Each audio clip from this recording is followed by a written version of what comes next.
Selamat pagi. Halo pemirsa, senang sekali bisa menyapa pemirsa kembali tentunya dalam program TVR 09. Bersama saya Alfat Rizky dan juga rekan saya. Dan saya Elisa Purba. Pemirsa, dalam 30 menit ke depan tentunya kami akan menyajikan kepada Anda sejumlah berita nasional, khususnya dari sudut pandang DPR RI sebagai referensi Anda untuk memahami dinamika politik, hukum, ekonomi, sosial, dan budaya di Indonesia. Pemirsa TVR Parlemen, inilah TVR 09 selengkapnya.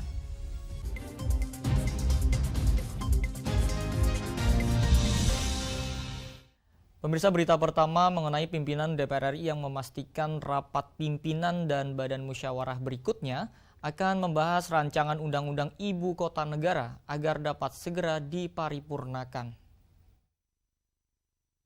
DPR RI telah menggelar rapat paripurna masa persidangan 1 tahun sidang 2023-2024 pada 21 September lalu.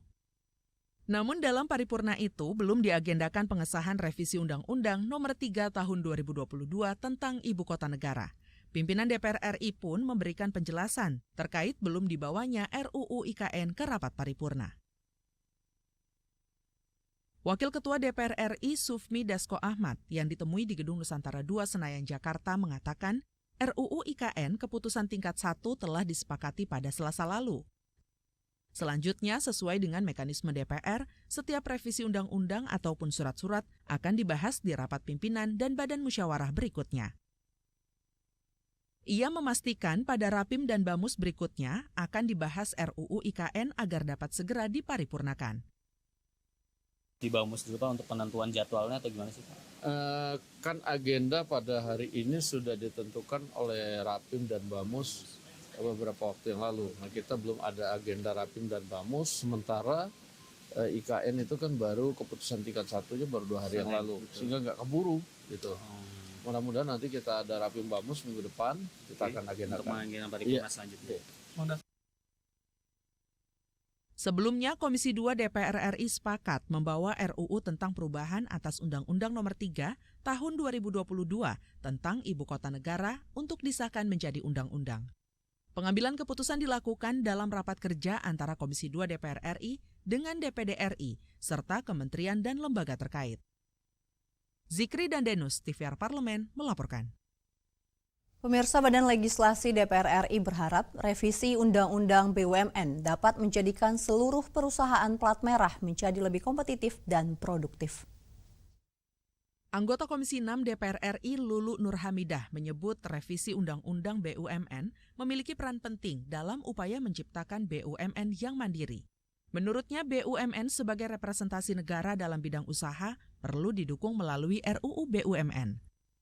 Melalui rancangan Undang-Undang Inisiatif DPR RI ini, seluruh perusahaan plat merah diharapkan dapat menjadi lebih kompetitif dan produktif, sehingga pasang surut BUMN yang selama ini terjadi dan membebani negara tidak terulang lagi. Kita sebenarnya udah relatif positif ya dengan adanya RUU BUMN ini, karena yang kita harapkan di satu sisi BUMN ini juga bisa bersaing sebagaimana perusahaan yang lain, jadi sangat kompetitif, juga memberikan keuntungan dan sebisa mungkin pelan-pelan bisa mandiri sehingga tidak menjadi beban bagi kita.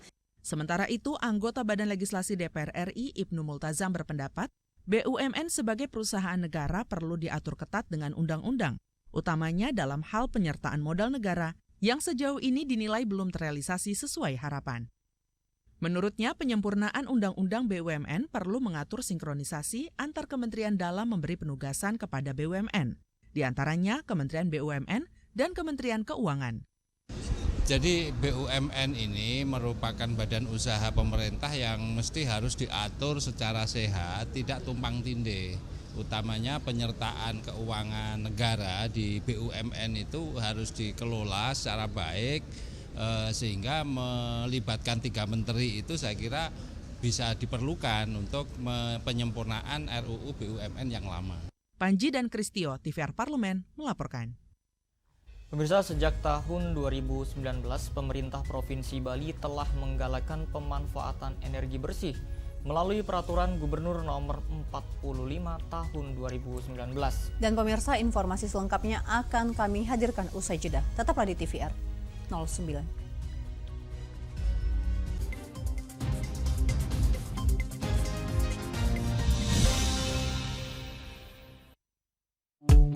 DPR RI memiliki fungsi diplomasi dalam menjalankan politik luar negeri sesuai dengan pasal 116 Undang-Undang MD3. Kontribusi aktif BKSAP DPR RI memainkan peranan penting dalam memenangkan persaingan global melalui IPU, IPA, IPPF, AIPA, dan PUIK.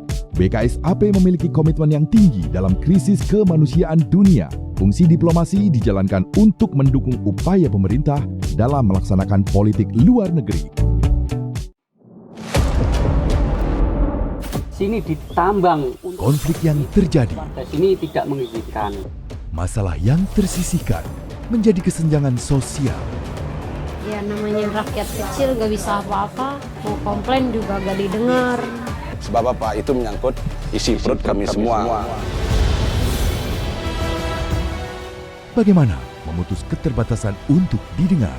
Jadi kalau misalnya masyarakat sudah merasa tidak lagi ada yang memperjuangkan aspirasinya, maka masyarakat memang sangat berhak untuk meminta dewan yang mewakili mereka di parlemen. Kami menyusuri batas-batas peristiwa, mengurai berbagai polemik yang terjadi, meluruhkan suara-suara marginal, menjadi nyata dalam setiap aspirasi, melaksanakan tugasnya sebagai wakil rakyat. Saksikan Aksi Dewan setiap hari Senin dan Rabu pukul 10.30 waktu Indonesia Barat hanya di TVR Parlemen.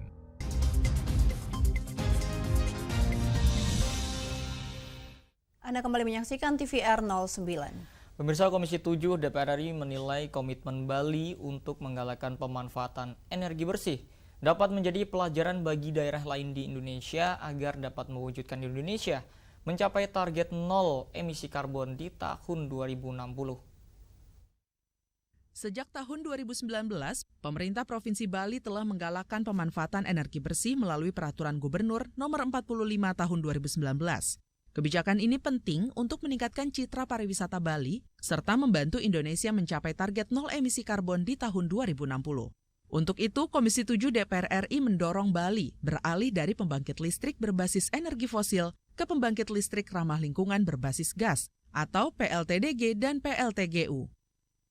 Hal itu ditekankan dalam kunjungan kerja spesifik ke PLTDG Pesanggaran Indonesia Power di Denpasar, Bali.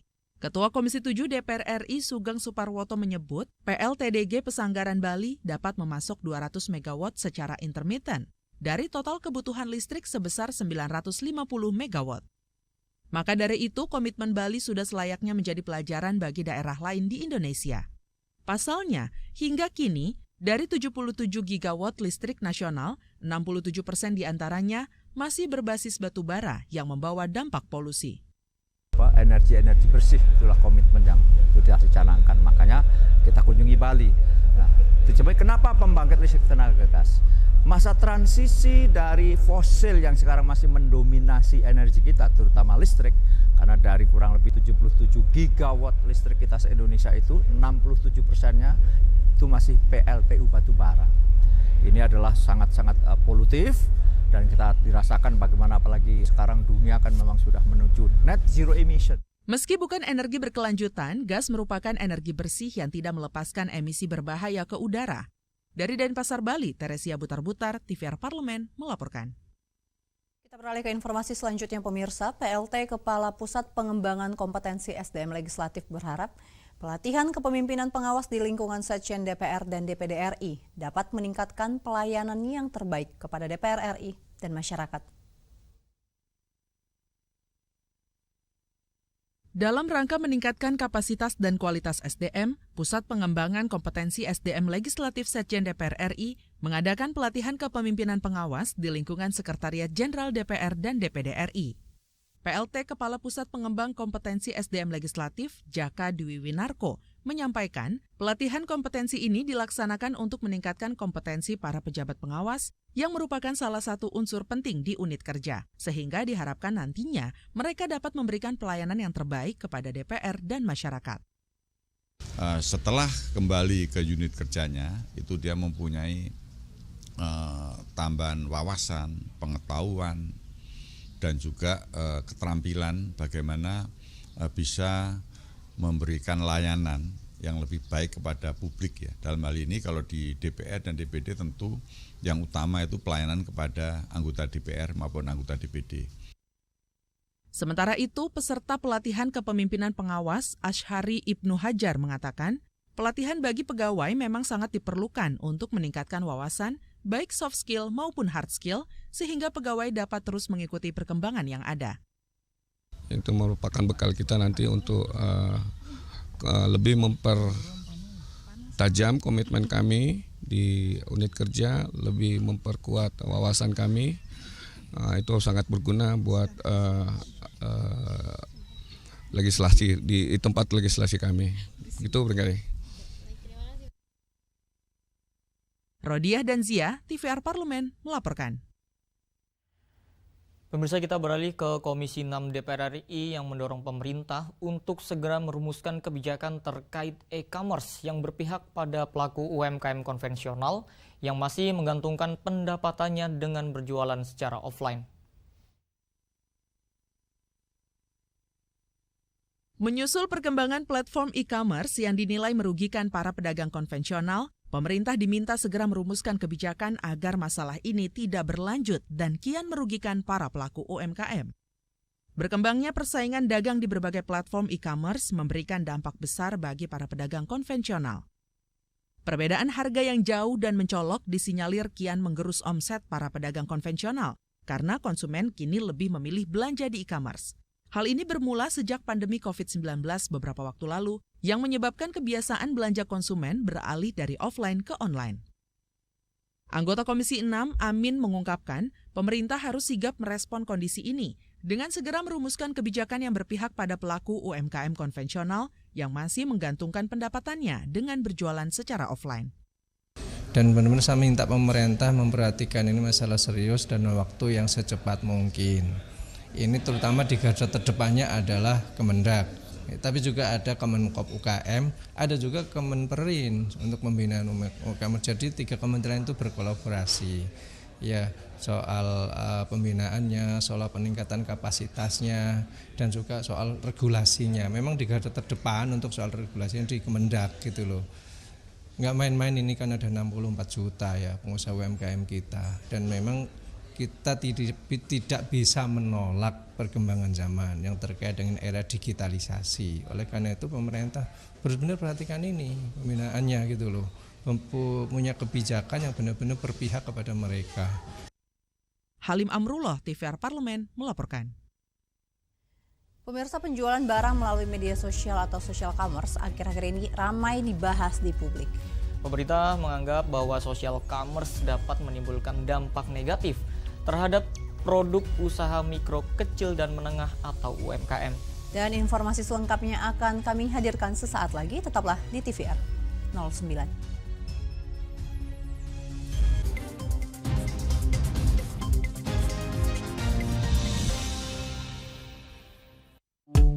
DPR RI memiliki fungsi diplomasi dalam menjalankan politik luar negeri sesuai dengan pasal 116 Undang-Undang MD3. Kontribusi aktif BKSAP DPR RI memainkan peranan penting dalam memenangkan persaingan global melalui IPU, IPA, IPPF, IPA, dan PUIK. BKSAP memiliki komitmen yang tinggi dalam krisis kemanusiaan dunia. Fungsi diplomasi dijalankan untuk mendukung upaya pemerintah dalam melaksanakan politik luar negeri.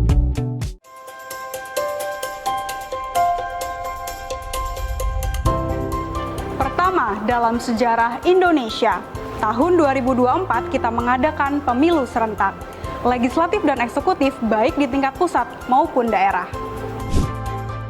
Catat waktunya, Rabu 14 Februari 2024. Untuk pemilihan legislatif, Anda akan memilih anggota DPD, anggota DPR, anggota DPRD Provinsi, dan anggota DPRD Kabupaten atau Kota.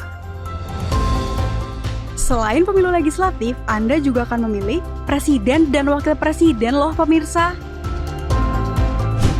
Di bulan November, tepatnya Rabu 27 November 2024, juga akan diadakan pemilihan kepala daerah atau pilkada serentak.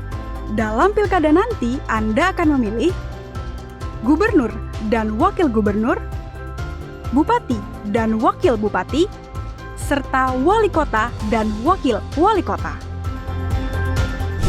Nah, pemirsa sudah tahu kan waktunya? Kini saatnya Anda untuk mempersiapkan diri. Kenali calon-calon wakil rakyat dan pemimpin Anda dengan baik.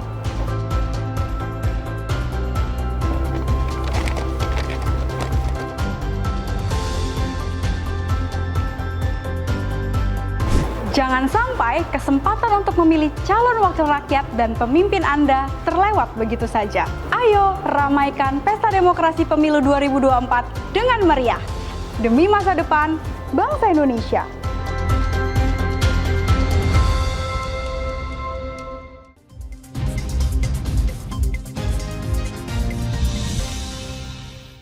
Anda masih bersama kami di TVR 09.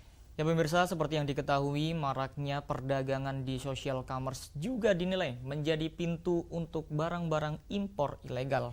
Dan DPR RI berharap tentunya ada aturan yang mengatur mengenai pasar UMKM digital yang sehat dan mencegah penguasaan algoritma.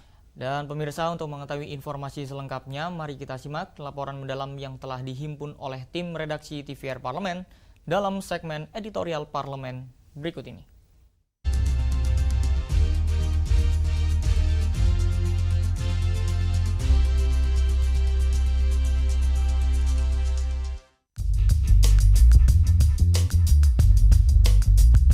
Beberapa waktu lalu, Menteri Koperasi dan UKM Teten Mas Duki mengusulkan pelarangan TikTok sebagai tempat berjualan. Alasannya, platform tersebut telah melakukan monopoli lewat konsep social commerce. Lewat kemampuannya mempengaruhi pengguna untuk berbelanja daring hingga melakukan penjualan dan pembayaran di dalam platform yang sama. Amerika Serikat dan bahkan Cina sebagai tempat kelahiran TikTok sudah lebih dulu menetapkan kebijakan yang membatasi ruang gerak platform digital agar tidak mengancam perekonomian negaranya. Menurut laporan We Are Social, TikTok punya 1 miliar pengguna di seluruh dunia per April 2023. Pengguna TikTok paling banyak masih berasal dari Amerika Serikat. Sementara Indonesia ada di peringkat kedua dengan jumlah mencapai 112,9 juta pengguna. Sementara itu, berdasarkan laporan Circlo and Refinery, nilai total pendapatan dari penjualan barang dan jasa melalui social commerce di Indonesia tahun 2022 melonjak 2 kali lipat dari tahun sebelumnya, yakni sebesar 25 juta dolar Amerika atau senilai 384 miliar rupiah. Perlu ada pembenahan regulasi untuk melindungi pelaku UMKM domestik dari ancaman praktik persaingan yang tak sehat. Apalagi barang yang diperjualbelikan merupakan hasil impor dari luar negeri yang rentang harganya jauh lebih murah daripada produk serupa milik UMKM. Ketika pasar dibanjiri barang dengan harga yang sedemikian murahnya, mau tidak mau, pelaku UMKM di platform digital lain juga akan ikutan membanting harga. Kalau kondisi ini dibiarkan terlalu lama, otomatis UMKM yang notabene adalah motor perekonomian nasional jadi sulit berkembang dan akan bertumbangan. Jadi yang pertama adalah platform social commerce tidak boleh sekaligus menjadi produsen. Tentu kita bisa pahami kalau dia sebagai produsen kemudian social commerce juga bertindak sebagai marketing dan sebagainya, tentu ini akan berdampak kepada harga dan lain-lain yang lain. Kemudian juga dibatasi bahwa nilai yang masuk dari barang import itu $100. Jangan sampai kemudian misalnya hanya jepit buatan Cina mereka bisa jual Rp1.000, ini kan lahannya UMKM. Nah, seperti tekstil ya di Tanah Abang misalnya. Jadi mereka offline sepi, tapi online-nya kan juga sepi juga mereka. Kenapa? Karena mereka nggak bisa bersaing dengan produk-produk impor yang banyak masuk ilegal. Itu kan harganya murah. Jadi bukan thrifting aja, tapi barang-barang impor yang diimpor secara ilegal masuk, mereka merubah-rubah HS code dan sebagainya. Nah, karena dia ilegal kan tidak ada penerimaan negara. Indonesia memiliki 65,5 juta UMKM yang menjadi penggerak utama roda perekonomian. Dan transformasi mereka ke dunia digital merupakan keniscayaan yang tidak terhindarkan. Untuk itu, DPR dan pemerintah perlu segera menyusun aturan untuk menciptakan pasar UMKM digital yang sehat dan mencegah penguasaan algoritma. Para pelaku UMKM juga harus didukung agar naik kelas melalui kemudahan terhadap akses pembiayaan. Yang bisa mendorong dan bisa memfasilitasi agar UMKM kita ini benar-benar naik kelas. Karena selalu setiap kali pemerintah bilang bahwa UMKM kita nih harus naik kelas, harus naik kelas, harus naik kelas. Nah, gimana caranya naik kelas kalau kemudian UMKM ini tidak difasilitasi, tidak didampingin, tidak kemudian didukung, tapi juga sekaligus dilindungin. Nah, nggak main-main ini kan ada 64 juta ya pengusaha UMKM kita. Dan memang kita tidak bisa menolak perkembangan zaman yang terkait dengan era digitalisasi. Oleh karena itu pemerintah benar-benar perhatikan ini pembinaannya gitu loh, punya kebijakan yang benar-benar berpihak kepada mereka. Ini keluhan dari para pedagang Tanah Abang ini kan sekarang lagi viral di mana-mana dan memang dampaknya luar biasa bagi mereka. Kemampuan beradaptasi di era digital menjadi kunci bagi pelaku usaha untuk mampu bertahan agar tidak punah. Namun, musuh UMKM bukan hanya kehadiran dunia digital, melainkan juga pemain kelas kakap yang berani menjual rugi demi merusak pasar. Sesegera mungkin, revisi Permendak untuk melindungi UMKM harus dilakukan. Kelambanan menyusun aturan akan berakibat fatal bagi UMKM karena notifikasi promo barang impor murah terus muncul setiap menit di ponsel masyarakat.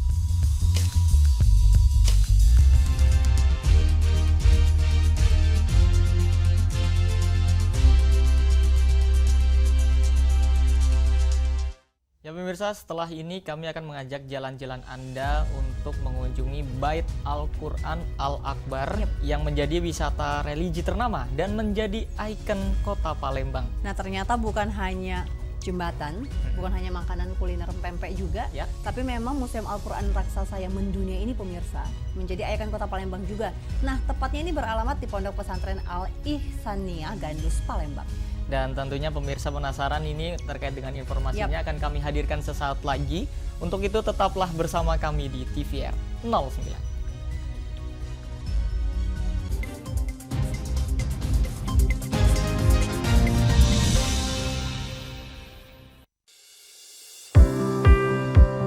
Mengenal tugas dan fungsi DPR RI.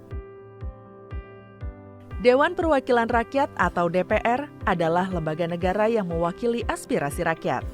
Kehadiran DPR RI merupakan salah satu bukti bahwa Indonesia merupakan negara demokrasi.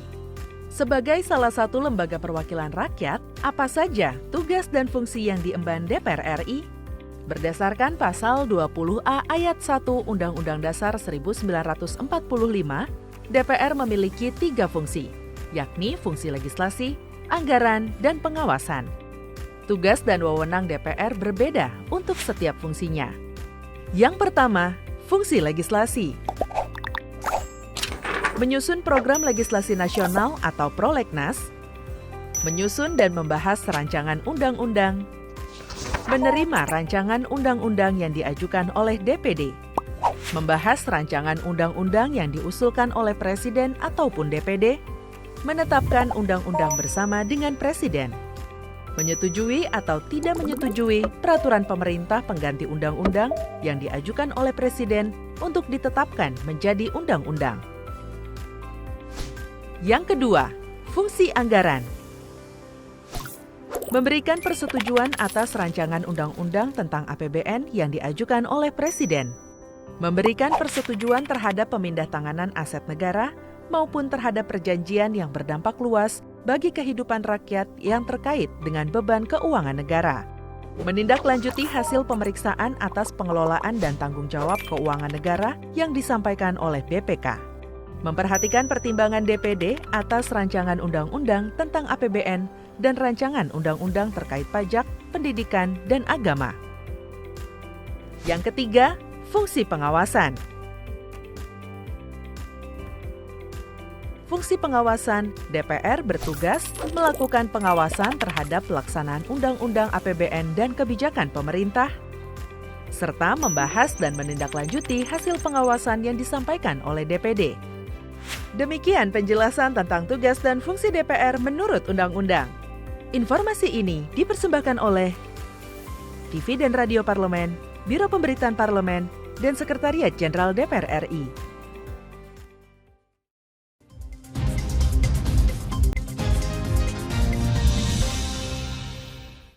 Anda kembali menyaksikan TVR 09. Ya pemirsa, tentu sesuai namanya Al-Akbar, tentu ini berarti besar.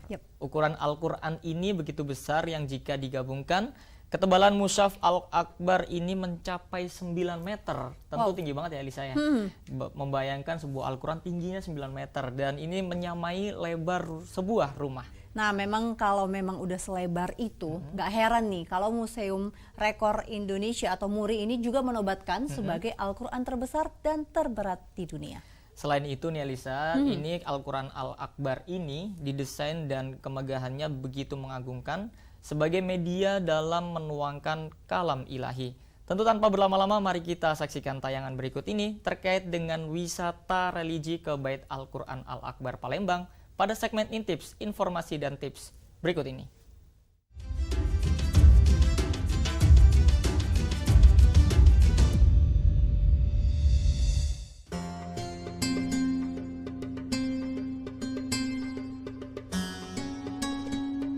Pemirsa setia TVR Parlemen, siapa di sini yang menetap atau sering berkunjung ke Palembang? Wah, tentunya ibu kota Provinsi Sumatera Selatan ini sudah akrab sekali ya di telinga kita. Kalau kita berbicara soal Palembang, empek-empek, dan jembatan Ampera pasti langsung terlintas dalam benak kita. Tapi kalau berkunjung ke Palembang lagi, kira-kira ada nggak ya destinasi wisata yang menarik selain kulineran? Tentu ada dong. Yuk kita intip informasinya. Ini dia pemirsa, wisata religi Bait Al-Quran Al-Akbar. Wah, baru tahu ya, ternyata di Palembang ada salah satu Al-Quran terbesar di dunia loh. Kalau kita masuk ke dalam bangunan ini, kita bisa lihat ada 30 juz Al-Quran berukuran besar yang dipahat di keping kayu tembesu. Diukir dengan tinta berwarna emas dan hitam, penggunaan dua warna ini mengikuti ciri khas kain songket asal Palembang loh pemirsa. Di ukiran pinggir Al-Quran juga menggunakan ukiran khas Sriwijaya. Wah, terlihat sangat mewah dan megah ya. Masih belum selesai nih pesonanya. Ternyata Museum Rekor Indonesia atau MURI juga menobatkan Bait Al-Quran Al-Akbar sebagai Al-Quran terbesar dan terberat di dunia. Wow, nggak salah sih. Soalnya pembuatan Al-Quran ini menghabiskan 40 meter kubik kayu dengan tinggi 15 meter dan tebal keseluruhannya mencapai 9 meter. Wah, pantes ya dapat rekor MURI. Selain bisa diabadikan dalam sebuah jepretan, berdiam sejenak dalam Bait Al-Quran Al-Akbar ini juga memberikan ketenangan tersendiri bagi para pengunjungnya. Kalau pemirsa mau berkunjung ke Bait Al-Quran Al-Akbar, pemirsa hanya perlu mengeluarkan biaya sebesar Rp20.000 saja per orang. Kalau melihat pengalaman yang akan kita dapatkan, ini sih kategori sangat terjangkau ya pemirsa. Bait Al-Quran Al-Akbar ini boleh dikunjungi mulai dari jam 9 pagi sampai jam 5 sore. Jumlah pengunjung setiap harinya mencapai 500 orang. Tapi kalau sudah memasuki libur lebaran, tempat ini bisa dikunjungi hingga 1.000 orang loh dalam sehari. Wisata religi Bait Al-Quran Al-Akbar ini terletak di Jalan Muhammad Amin, Kecamatan Gandus, Palembang. Diresmikan pada awal tahun 2012 oleh Presiden Republik Indonesia saat itu, Bapak Susilo Bambang Yudhoyono. Wah, sudah cukup lama juga ya ternyata. Sayang sekali kalau pemirsa tidak menyempatkan diri untuk berkunjung ketika berada di Palembang. Pasalnya, wisata religi Al-Quran Al-Akbar ini bisa disebut sudah go internasional loh pemirsa. Wisatawan dari negara Eropa dan Cina juga pernah berkunjung dan menikmati keindahan Al-Quran Al-Akbar ini. Jadi, sekarang pemirsa sudah tahu kan, kalau menikmati jembatan Ampera, berbelanja songket, dan kulineran khas Palembang, berkunjung ke Bait Al-Quran Al-Akbar ini juga wajib masuk dalam list destinasi wisata pemirsa ya. Sampai jumpa di destinasi wisata berikutnya.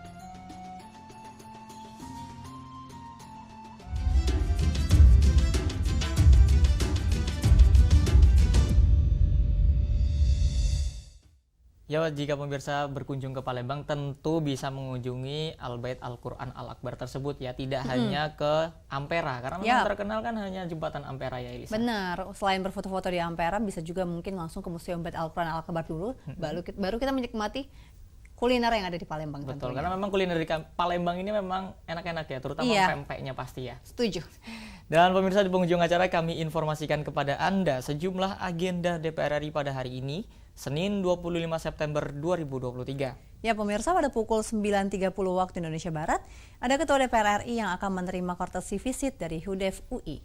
Sedangkan pada pukul 13 waktu Indonesia Barat, Komisi 2 DPR RI mengadakan rapat panja rancangan Undang-Undang Aparatur Sipil Negara dengan pemerintah dengan agenda melanjutkan finalisasi draft RUU ASN. Juga masih ada sejumlah rapat serta agenda dan program DPR RI lainnya masih dapat Anda saksikan secara langsung di TVR Parlemen. Tentunya melalui kanal utama, kanal komisi, juga kanal alat kelengkapan dewan lainnya dapat Anda akses di tvr.dpr.go.id. Dan pemirsa TVR Parlemen, segmen tadi sekaligus menutup perjumpaan kita pada pagi hari ini. Dan kami segenap kru TVR Parlemen yang bertugas mengucapkan terima kasih telah menyaksikan TVR 09 pagi ini. Saya Elisa Purba, juga rekan saya Selvat Rizky, sampai berjumpa kembali pemirsa di TVR 09 esok pagi. TVR Parlemen, referensi Indonesia.